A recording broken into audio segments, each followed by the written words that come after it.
I realized, guys are always coming to my shop to get something, and when they're getting something, they're like, we are going for a vacation and we want you to tailor make these shorts for us. And I said, okay, shorts, make for us hats. In fact, what happened during Nyanza Airbnb, it was a group of people were visiting Mombasa and they wanted Ankara hats, unique Ankara hats. You know, the sun hats they wanted. And I made them for both the men. It was a group of like 30 people. I made men, there were like 10 men and 20 ladies, and I made hats for the ladies and I made hats for the men.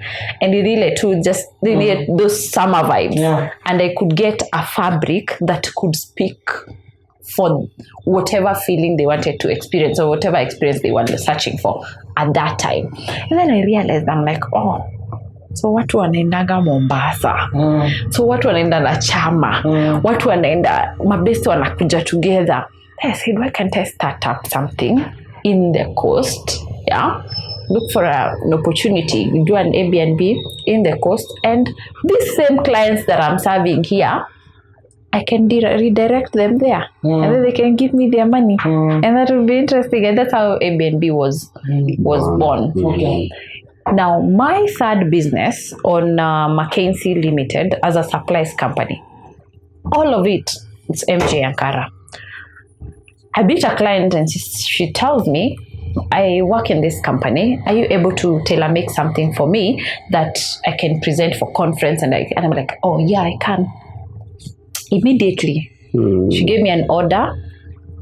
This is what I want you to tailor make for our company, because we want an Ankara touch of it. So everything that I've been able to, the idea started from the Ankara business. The idea started, and everything has been stemming up slowly from even who I am as a person today, because I like to identify myself as a Pan-Africanist, and I'm advocating for policies, and I am pursuing my career in policy work.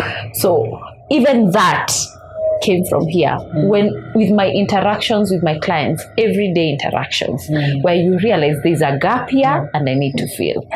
What I stand for is social entrepreneurship, where there's a social issue, there's a social need, and it needs to be addressed. And as I address this, you make money. I am making an income. I'm making money out of it.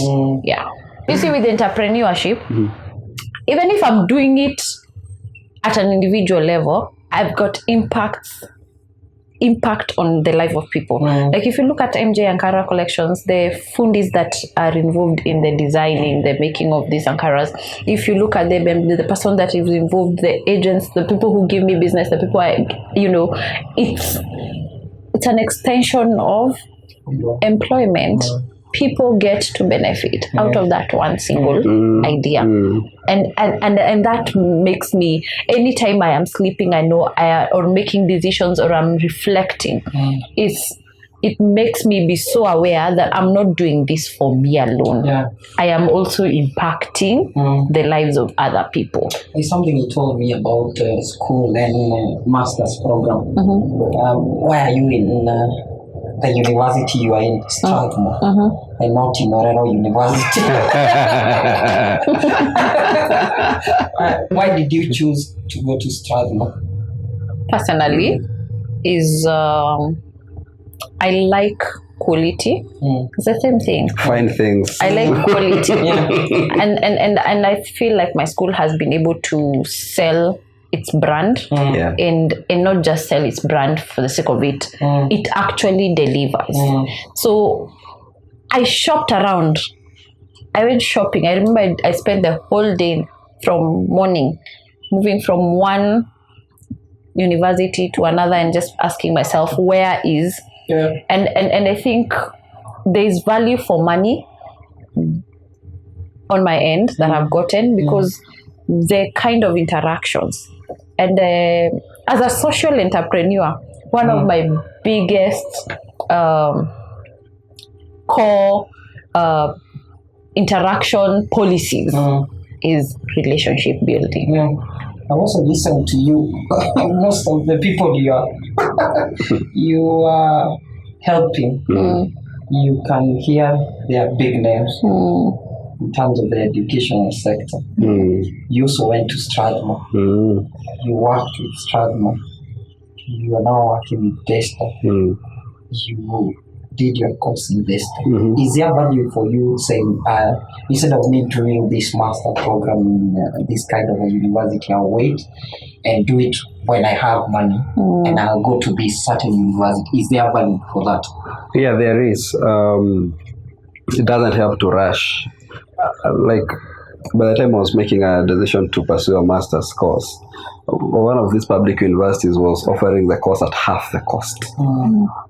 But I felt I don't want to go there. I want where I find value. Because when you start growing older, you actually realize that every coin matters and where you want to invest it. You don't want to keep running, like right now, running for missing marks. Most of these private universities, everything is automated. Yes. You actually pay fees and don't need to go and queue to get a receipt. And I know public universities are also trying to do that. But I can also tell you, because I have experience of people like finding even missing marks in some of these institutions becomes difficult. Now the interesting thing is that then such institutions give you an opportunity to network. You find also people who are disturbed by the same things that are disturbing you. And like for the course that she's pursuing, I know, having worked in Strathmore, there is an exchange program. You actually go to New York, or I know other people are taken to Singapore, to the UK for exchange, for better exposure. And really, who would mind such an opportunity to actually go to another jurisdiction and see how things operate? The class of people that you meet there. Yeah, they are not ordinary. Someone taking you money, the idea of that make you want to sometimes reflect on, am I dreaming enough? Am I dreaming too little? Too little. Because sometimes the other day I was listening to Trump, he said, some people dream so small, some dream so big. Some who have no education go so big and they get what you... I mean, sometimes it's not even what you have, it's how much you're able to dream. So for me, it was challenging myself and putting myself in a space where I am able to be pushed out of my comfort and be unraveled and be like, you don't know that, you need to know that. You're lacking in this, you need to fill that gap. And that for me has... You can't get that. And you're saying it's possible for us, even when we are doing business, to get someone from Kayole and take them to an institution where they will be cultured in a way that this person stopped thinking about that life in Kayole and then start thinking about, now I want to buy land in Karen and such things. I mean, education and enlightenment. Because for me, education is enlightenment. Enlightenment is the only way that clears the path for you. Once you see the light, once you get out of your cage, see the light. Na watu wanaishingi vizuri huku. And people are kind out here. Slowly it unravels. It changes your perception of how you look at life because you've seen better. And I normally tell myself, any opportunity to expose myself, any opportunity to expose myself, I'll go for it. Like Nancy, you get an opportunity to go study abroad at 2 more years, I'll do it. Why not? Because every time I have even left this country, I have learned different things. I've been able to acquire some level of skill in terms of even how I look at things, and my perception changes. So have you ever failed in any business? Have you started a business and you failed? No, we fail, but we rise. There's no business that is smooth. Even when I sit here and say, the times the Airbnb drives me crazy, and we need to push for that month. But I mean, sometimes I'm a very spiritual person, so I normally say, God cannot give you what you cannot handle. As long as it came your way, you'll be able to handle it. Number one. Number two, as when you decide to put yourself out there and pursue something, somehow, the energy in the universe recognizes this person's effort. And it also it converges in itself. You find the right people coming your way, you find and then it pushes you to where you want to go. Yeah, actually, that quotation is in a book that I have read called The Alchemist. It says, when you desire something, you do something about it. The whole world conspires to ensure that it delivers that. It does. So we have failed. What do you do when you have failed? What do you do when everything seems like it is not working? You've tried things and they're not working. What do you do during that period? First, appreciate things are not working. You can't live in denial. Accept. And some of these mistakes are could be self-engineered. That I actually engineered myself here, or maybe I didn't listen to advice. Not even listening. I didn't seek advice. Sometimes we feel that we actually an end in ourselves. So that acceptance helps. But then number two is then review. So how did I get here? Do I really want to proceed? Like she would talk about BNB and she feels, Niko hapa, I have not been given anything that I cannot handle, so I will push it through. In my research engagement, there is a time I handled a very complex case of an institution that was so theoretical, so theoretical. At some point, the student and the examiners could not agree because this person has gotten so theoretical, and I'm in there now. Like I have to help to manage what the student wants, what the examiner wants, and what the supervisor wants. So I was just wondering, like, this is just too much. And I just took off time to say, this has to be done. There are times when the challenges come and say, no, this is what I want because it's making me scratch my head. I'll push through it. So in such a line, I wouldn't think of pushing. But I've tried consultancy, and then I feel, hey, you're not cut out for this. What can I do now? Let me focus on what I think and I know I am good at, and I feel I'm cut out for. So if I'm not cut out for business in a certain structure, I wouldn't. I don't want to start getting myself PTSD and taking Piriton to find more sleep just because I've gotten to places. So accept, but also just know that you can't do everything in this world. Do you think that sometimes God or universe or whatever you believe in communicates through rejection? You have seen my journey. We were joking about this with you. We have done more than 1,000 applications for me to get to the NGO world. Not this year, not last year, the other year, with him. So a lot of applications for me to try and see if I can get into the NGO world. We were joking yesterday and we were saying not even had a rejection email. Had a rejection. No one responded. My feeling about rejection is, for me, rejection is being directed or redirected to a certain path. Maybe that is not your liking, but maybe, just maybe, it is the thing that you need. Or the things that you need to learn for you to be accepted in this other way. So anytime I get rejected, anytime I knock a door and it's closed, because even for me, I've never been like technically employed or in anybody's payslip in my whatever years that I have lived here on earth. I've not been put on anybody's payslip. Well, in this country, I've not been employed. I have. And not that I didn't seek employment. I did. I have a CV that I have given to my uncles. That I have given to people. I have a CV that I have shared. Even, somebody that they're well connected. That they're well connected. And it didn't work.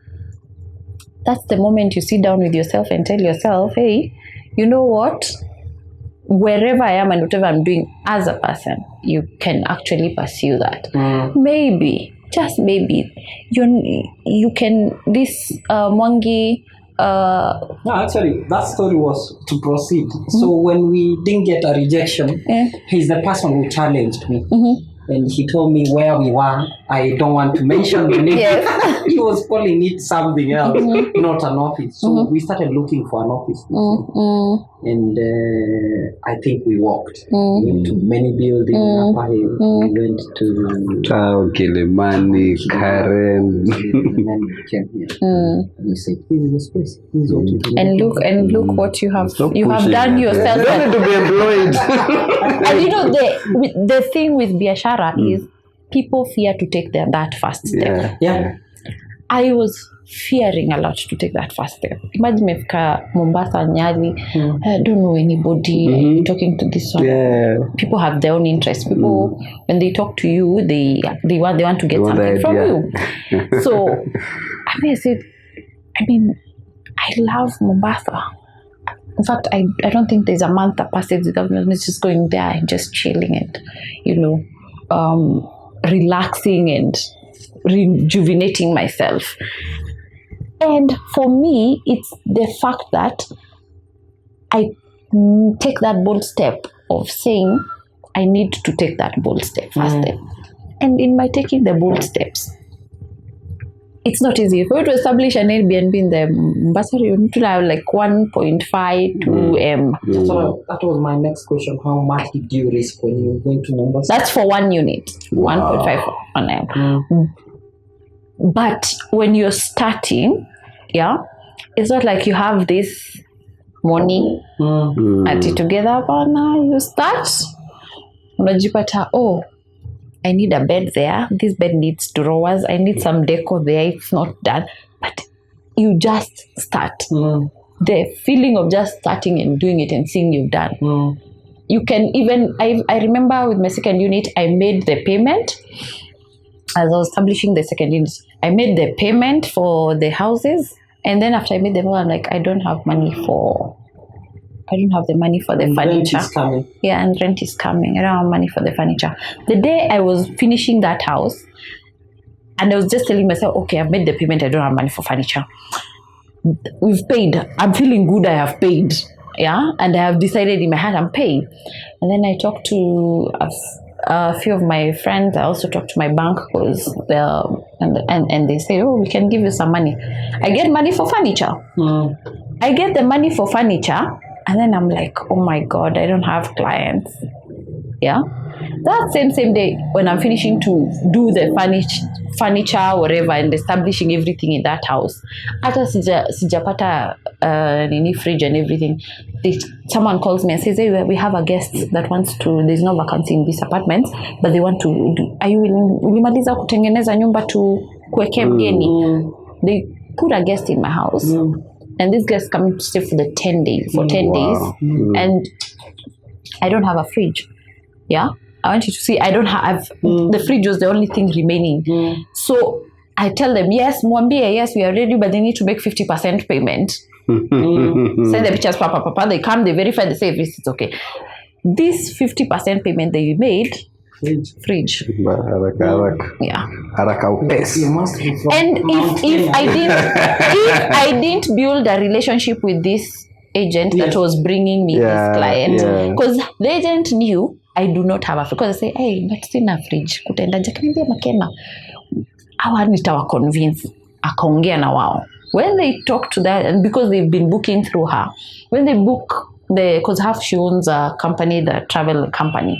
So because they've been booking through her and they trust her, once they pay the 50%, we will. The essence of just building relationships is you can negotiate even with the people you work with. I believe most businesses are killed at that level. People are not willing to start. When you fear to start. I was telling people when I was starting in 2020, and I was COVID year. Yes, COVID year actually. by then it was very difficult for people to think business. Mm. Some of us were thinking about how I can reserve what I have for tomorrow.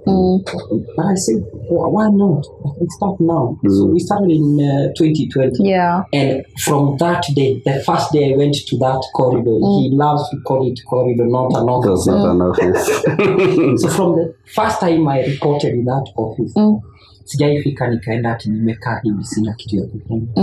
Sometimes I look at my phone and wonder nani atashika hii sasa, because I'm so occupied. Yeah. And I believe, especially for young people, that is a step that you want to see the whole staircase, and you don't want to take that first step. And I believe even in the employment part of it, you must first of all know that I need to apply or do a certain step for you to show that you are starting somewhere. Where there is the will, Yeah.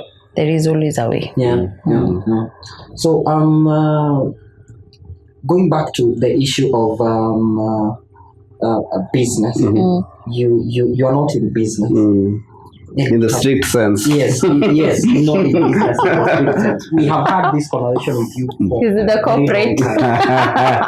and I believe most of the best ideas that you've gotten, most of them have come from your end, because you are looking at this world from outside and you're telling us this can happen, one, two, three. What is one advice you can give people, especially now that you are in communication and all this, people who are doing business? What are they supposed to do for them to move from now, the point where you feel now I'm comfortable, I'm what is that one moment that you need for you now to move from that point where you're feeling I'm okay, I'm good, I have the freedom. So from now that level to that other level, what are we supposed to do? Yeah, and that's complacency, I would say, where you think I have done it all, and that's actually now the enemy. Because the failure is a person who relies on yesterday's successes. And if you're keen, you certainly find that there is someone who is ahead of you in some way. Every day. Even that person who is ahead of you, someone is ahead of you. So there is always... I think the thing that you're trying to say is there will always be somebody who has more money than you. There will always be somebody who looks better than you, feels more much better than you, more connected than you. But is that going to restrict you? The thing is, as you have all these people who are better than you, what are you doing within yourself as a person to become better every single day? And what he's talking about, complacency, I can totally relate with that. Sometimes you get to a point and there is no limit to where you can grow. So there is no limit to how much you have achieved right now. You can, Mwangi, whatever, LLP, can be as big and as big as you want it to be. So we are the ones that put a limitation and say, nimefika hapa, nimetosheka. No, you can have more as long as you, inside you, there's that will to continue. And part of the prompt is maybe it's an indicator that the level you're operating in, you need also to exit. I started off like as an editor for research. I was charging 2,000, 3,000, 5,000. That was like 8-9 years ago. And there are seasons when I feel you are now beyond there. But the 2,000 then for me made a lot of sense because I was not cooking. I was a single man. So 2,000 is actually something that would take me for 2 weeks. My transport was 40 bob a day. So you can imagine what 2,000 does. But now I'm in a different season when I have a family. So the view of the 2,000 is a bit different. Do we need someone to take the 2,000s? Yes. And possibly then for you, it's just to tell you, maybe the portfolio of cases you need to be handling, the kind of people you should be hanging out with, the people you should be pursuing is actually changing. And so you need to change so that you find purpose for what you do. But if you refuse to change because of that complacency, then that's the end. And maybe just to echo that further, because it's giving me some line of thought, is sometimes you need to understand as a person, if you're really self-aware about yourself and getting to a point where you realize, am I outgrowing this area? Yeah. Because we get to a point where you feel like I have outgrown that. I need to get into something else. It's just a way of flow of life. Life is a journey. Yeah. So unafika this kitambo, you had this dream of getting here. Then you get there, and our human nature, we want more. Yeah. So maybe longer we take in this life journey, there are things we will need to drop. Even friends, you drop friends, you move on to something else, you drop the habits, you start dropping. And you also, of course, pick others. And you pick others. I was telling my staff the other day that I'm getting to a point where I'm not feeling some kind of cases. I have friends. You are outgrowing. Small claims. Yes. Small claims. I'm saying I can't be admitted as an advocate of the High Court, and I'm practicing as those magistrates are court adjudicators. So I was saying, I've gotten to a point where I'm feeling, for every person who is coming to me, you want me to handle your matter, there is a level where you need to meet me. That does not say that the farm will not handle you. The farm will handle you. Yes, but you as a person, yes, I'll not give you my time. Yeah. You are going to maybe assign someone else to do that. Yes. And it's appreciating the fact. We have even classification Yes. of how you can fit into those things. So we are not saying that the organization is not doing that. It's doing that, but it will take care of you. Yes. It will take care of your needs. Yes. But that has to be assigned to someone else. Yes. Appreciate the season. Yeah. And that's appreciating what you're saying, appreciating the space that you're in, and recognizing, this one I have outgrown. This one. Yeah. And then how do you define that, and how do you now sell that to your friends?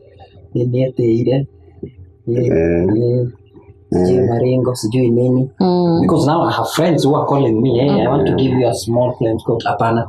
Can you talk to so and so in the office? They will help you. Even if you take it, they will still talk. For me, I feel like I don't know why we give so much thought Attention to what people say. I mean, your word is the final say.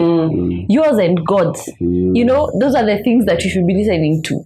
Your inner person and God. And I think giving thought to what people say, again, limits us.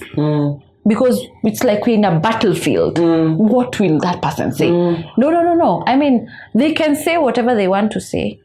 That's what I tell myself. They can say whatever they say. At the end of the day, it is your voice that counts. It is your decision that counts. Your vision. And you hold the power to say that, I mean, if someone calls you and says, we need you to handle this particular case, my firm will handle it. I'm not in a position to handle it, but I'll see through to it that it is taken care of. I'm saying actually almost 60% of our population is poor.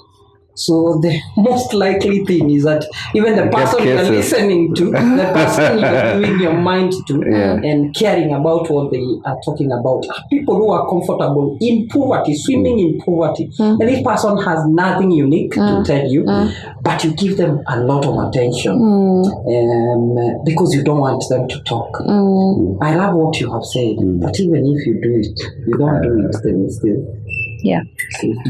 Choose your heart. Choose your heart. And you know, the thing is, it gets to a point you also have to outgrow people. Not just there comes a point in life una feel this person, the level of conversation tuna have, I think I have outgrown this person. You even outgrow work environments. You outgrow even businesses. You know. Work environment, he is an expert. Acha nisichome kwa live 4 minutes to go. So I have seen that, especially with him. There's one thing that we always discuss with him. Today he's telling him, I'm working him. Yeah. He said, I'm getting paid. I don't want to mention the figures. And then 1 year later, he's telling me, I have to move. I've gotten this offer. I'll be in charge of 7 countries. Between one to them, where do you rest? The rest for the weekend. I think we rest when we die, but we need to put our bodies in a position where we are recharging every now and then and living life. Because a very close friend of mine once said this to me, and I want it to go on record so that when he hear he'll know that he had that impact on me. Is that sometimes we are chasing things and we are forgetting to live, literally living. And I said, okay, let's discuss that. And we discussed that for long. And he used the analogy of, how our house helps and the way they help us at home. And he mentioned, you buy a big screen television, you buy a big home. You're all over the place. You don't get to enjoy this. So your house help gets to enjoy the shopping that you put in your pantry. The food that you buy, they enjoy. Sometimes because of the so much overwhelming things that you have, the food is there, they prepare them for you, but there's no even appetite to eat it. It's called life. Thank you very much for the time.